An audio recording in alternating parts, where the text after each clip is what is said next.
With the Diablo IV Beta, players have been able to experience all 5 classes quite thoroughly, at least through Act 1. And unfortunately, despite a lot of the hype that players had for the Druid class going into the beta, the experience of playing a Druid through the pre-level 25 early game, while still manageable, turned out to be quite underwhelming compared to that of most of the other classes. But is this beta experience going to be the nail in the coffin for the Druid class? I certainly do not think so, and here are several evidence-based reasons for that.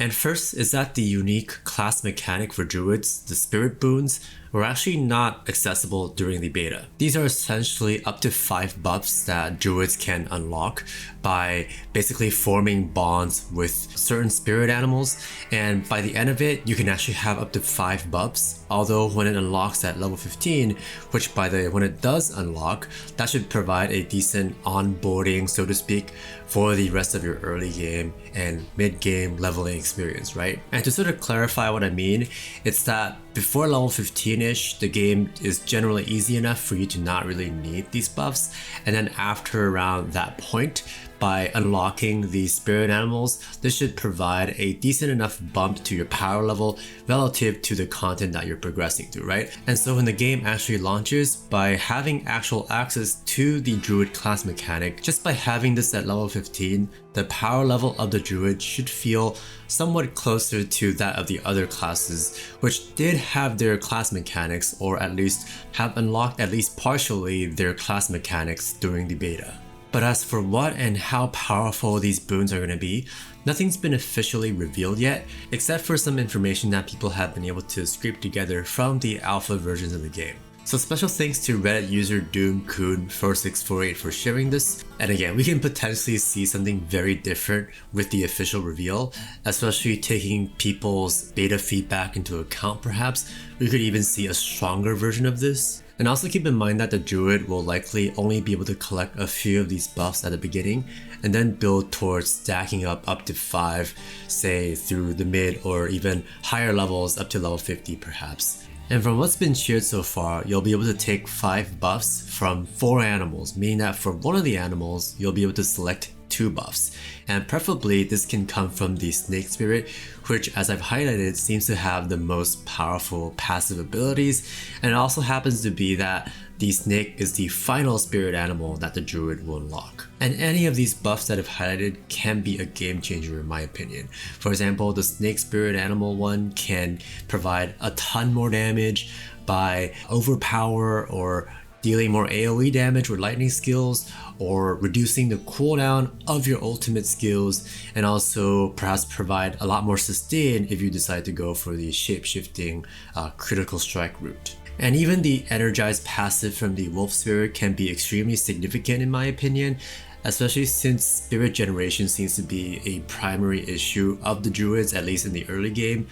so far, with spirit costs of skills being either too high and or spirit generation being a bit hard to come by. Maybe it could be due for some maximum spirit increases, etc., right? A combination of these would be really nice. And this also leads nicely to my next point, which is that some of the problems that the Druid has while leveling, at least in the beta, and the overall gameplay feel of it can be easily fixed, because these are not fundamental, say, mechanical issues in my opinion, but rather just easy balance fixes that can be made through numbers tuning, right? And in my opinion, and from my experience, the most crucial thing to fix would be the sort of lack of spirit, because this actually makes the gameplay feel a bit clunky, in that you're constantly not only out of spirit, but can find it difficult to generate spirit, making it not be able to use your core skills very often, which in and of themselves might need a damage buff as well. And speaking of damage, there are actually a few skills that do decent amounts of damage in my opinion already, at least for leveling, making it manageable. If you pick those skills like Pulverize, which actually if you spec into it allows you to overpower every few seconds, which does a decent amount of damage, as well as Landslide is another standout ability that does tons of single target damage. And overall, I think especially a lot of these supplemental abilities like Boulder and Hurricane could use a baseline damage buff just to make the leveling experience more smooth, and also to ensure that the Druid has adequate sources of AoE as well as single target damage to deal with different types of situations. And since these supplemental abilities, again like Hurricane and even some of the ultimate abilities like Cataclysm, can stack with your usual core rotation of basic skills plus core skills, buffing them would not only make these higher level skills feel a lot more impactful and better, but also bring the Druid more in line with other classes that have similar sorts of mechanics and levels of damage, right? Like for example, with the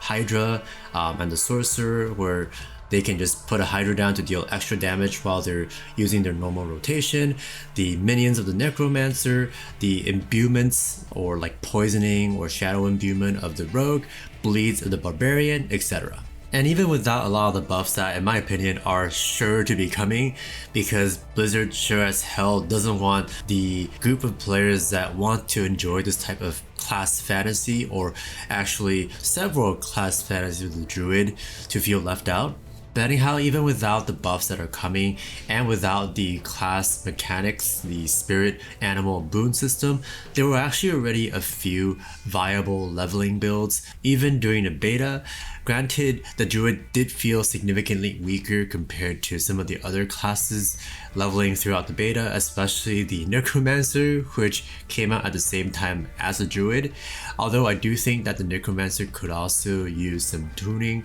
perhaps in the opposite direction, getting nerfs. And also, I think that the Necromancer might see some challenges with its minion scaling, because I've heard that minions can start dying more easily at higher difficulties or at higher levels, which should become even more significant or more likely as you progress throughout the game and enter higher difficulties, meaning that if you have to also manage minions more and summon your skeletons more, for example, this would also mean fewer corpses that would have been used to raise more skeletons that you could have instead used for, say, corpse explosion,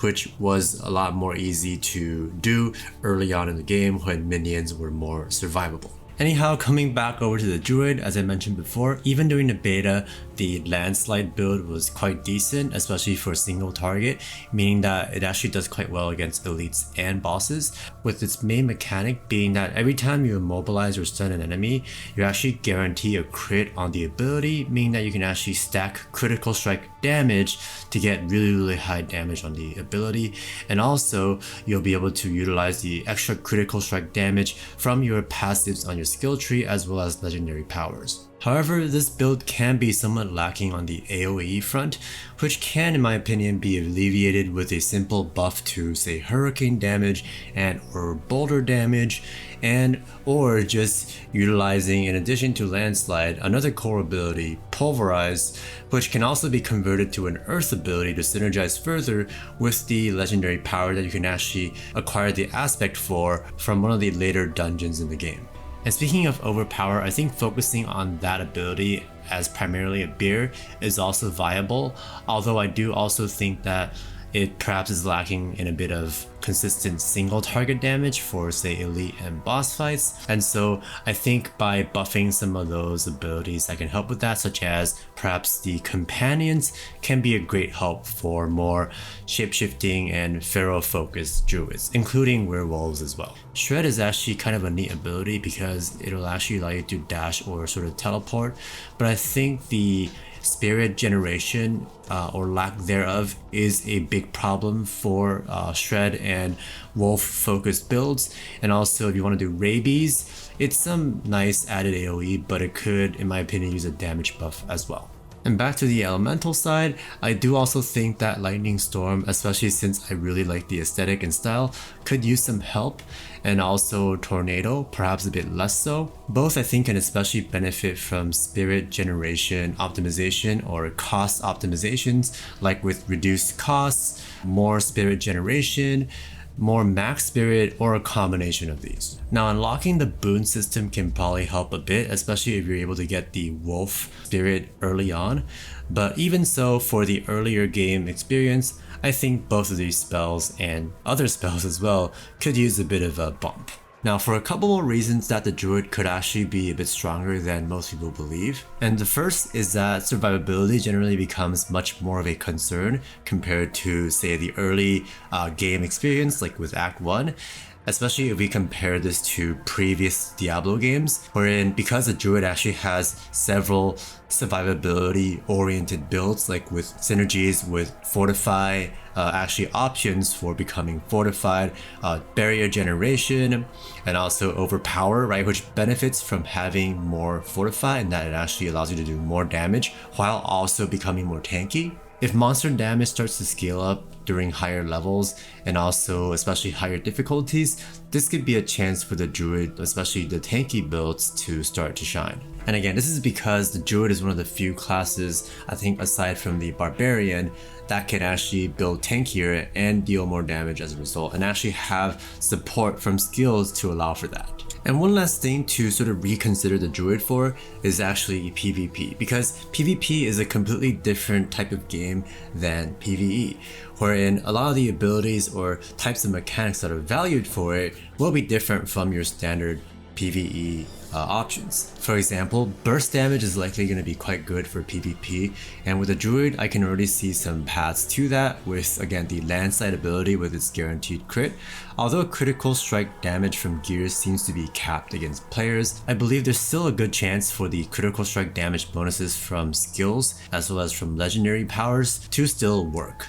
And next, especially when combined with burst damage to be able to set up that damage, having abilities like Petrify to AoE stun as well as Vine Creeper to AoE immobilize on a relatively short cooldown can be greatly beneficial for PvP and especially group PvP as well. And one of the Druid's other potential strengths is somewhat surefire hit abilities, like with Cataclysm, especially if the damage gets buffed though, and also Tornado with the correct legendary that allows the tornadoes to actually home in on targets. You can actually cast multiple tornadoes and have them all sort of gather towards your intended targets pretty much automatically while you actually go ahead and cast other spells and move around and whatnot. And lastly, not to forget about the werewolf fans out there, the ultimate ability Lacerate actually reminds me of the 7-sided strike ability from Diablo 3, where it's basically a surefire hit ability that can be quite bursty, especially if all of your hits land on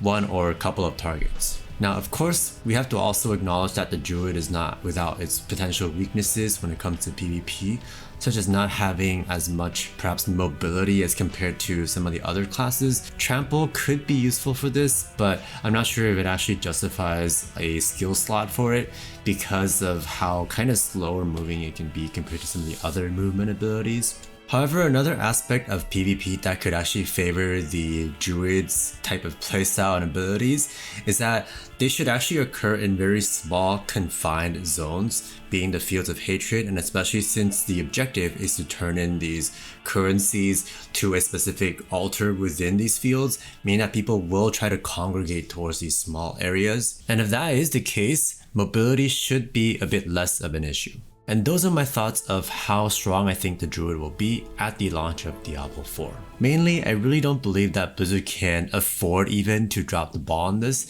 And what's more is that I also think that some of the changes that they can make to improve the not only Druid's early gameplay and leveling experience, but also its strength later on, can be pretty easily done just by tweaking some of their numbers, and especially with spirit regeneration and perhaps things like cost reduction on some of their skills, and also making the spirit animals boon system strong and versatile enough. And anyhow, let me know what you think in the comment section below. Like the video if you liked it and consider subscribing to my channel for more. Thank you so much for watching, and I will catch you in the next video.